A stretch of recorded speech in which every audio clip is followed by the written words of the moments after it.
My property tax bill arrives every year, and for most of us in Georgia, it feels like a total mystery. Why is it so high? Why did it jump this year? And why does my neighbor in the next county seem to pay so much less than I do? That confusion ends today. I am breaking down the Georgia property tax system, focusing specifically on Rockdale, Henry, and Newton counties, so you can stop guessing and start understanding exactly how your money is assessed and where it goes. I'll cover the state standard for valuation, the local millage rate, and the absolutely critical county-specific exemptions that can save you thousands, especially if you're a senior or a disabled veteran. So stick around to the end because the payment date difference between Henry and its neighbors could cost you hundreds in penalties. Hi, everybody. I'm Gail Hutcherson, your trusted Metro Atlanta Realtor for every move. Okay, so let's get started. The first thing I need you to understand is that the valuation process is governed by state law. It's the same in Atlanta as it is in Augusta. It all starts with the fair market value, or FMV.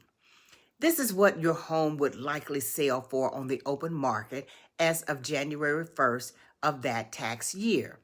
Now, here's the magic number. In Georgia, your property is legally assessed at 40% of its fair market value. So, if the assessor says your home's fair market value is $300,000 and your assessed value is $120,000, this $120,000 is your official starting point. Who decides this fair market value? That's the Board of Tax Assessors, or BTA, in your county. They send out your annual notice of assessment. Now, if you disagree with that fair market value, you have a 45-day window to file an appeal directly to the Board of Tax Assessors. This is your chance to argue the market value of your home, and it's the only part of the process you can directly challenge every single year.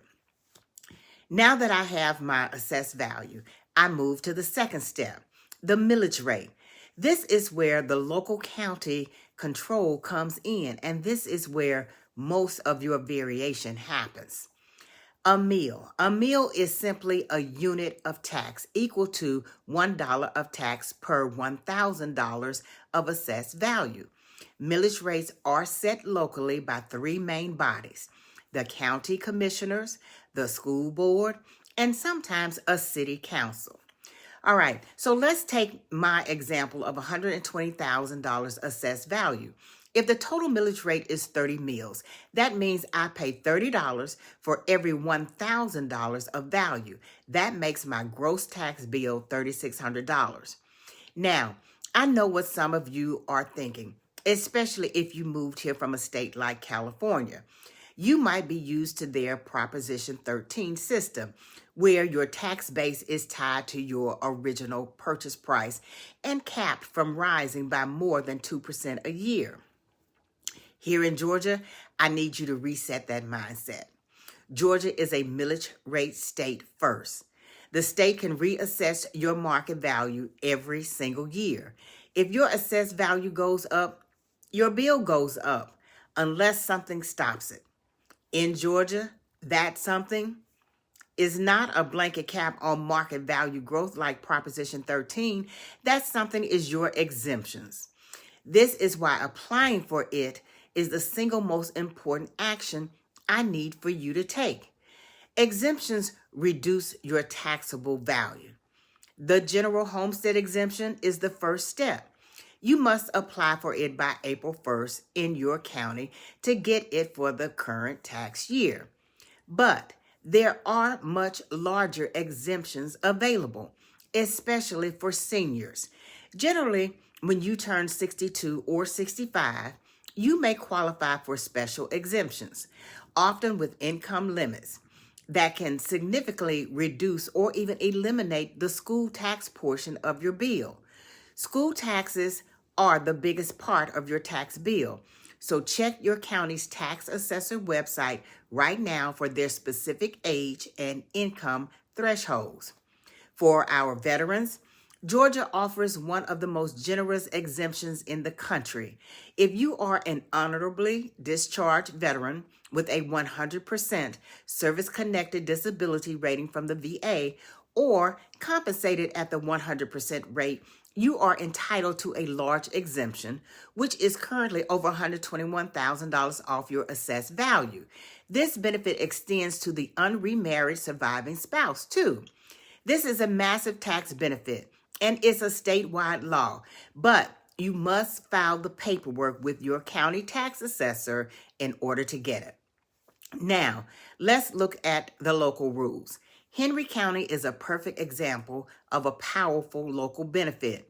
Their frozen homestead exemption caps the county's portion of your taxable value, keeping it level year to year. This is the closest thing we have to a Proposition 13 style lock in Georgia, but only for one portion of your bill.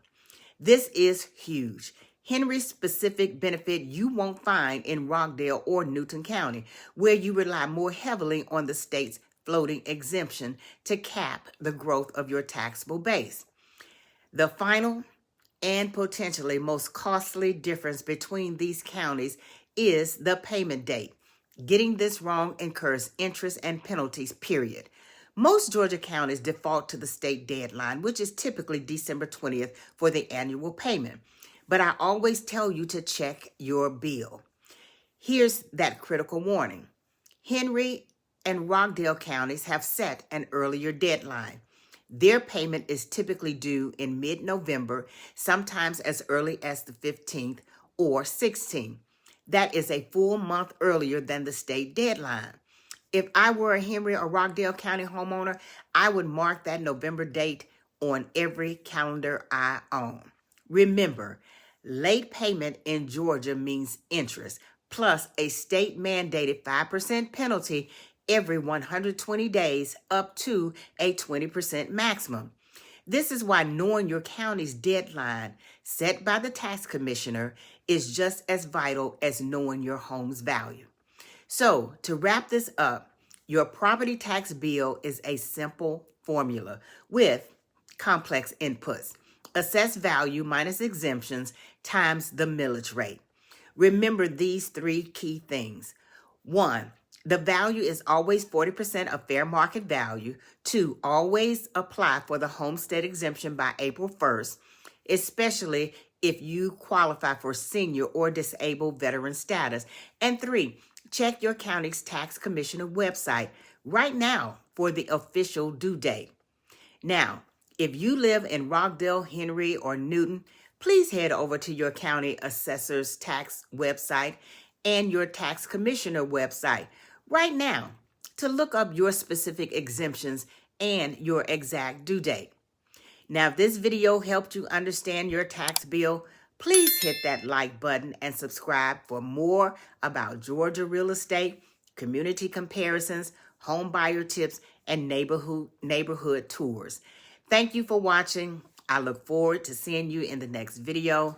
Have a great day. Bye.